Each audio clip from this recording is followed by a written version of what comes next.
Bonjour et bienvenue à notre condensé financier quotidien du vendredi. Voici ce qui fait la une sur les marchés aujourd'hui.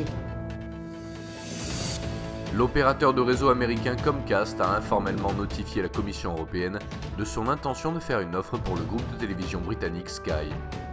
L'euro était en baisse sur la session de mercredi, après des pertes considérables mardi, car le CPI de la zone euro a atteint l'estimation.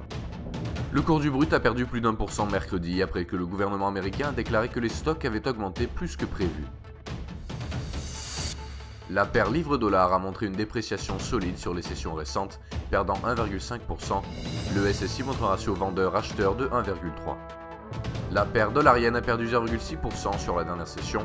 L'indice du sentiment spéculatif montre un ratio acheteur-vendeur de 1,4. Le cours du pétrole brut a chuté brutalement sur les deux dernières sessions, perdant 3,8%. L'indice du sentiment spéculatif montre une situation mitigée. Le cours de l'or s'est échangé latéralement sur la dernière session. Le SSI montre un ratio acheteur-vendeur de 1,3.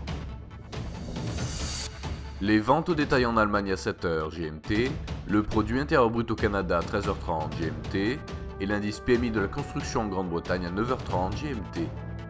Le nombre Baker Hughes de forage de pétrole aux États-Unis sera publié à 18h GMT, l'indice des prix à la production aux États-Unis à 10h GMT, l'indice de confiance de l'Université de Michigan à 15h GMT.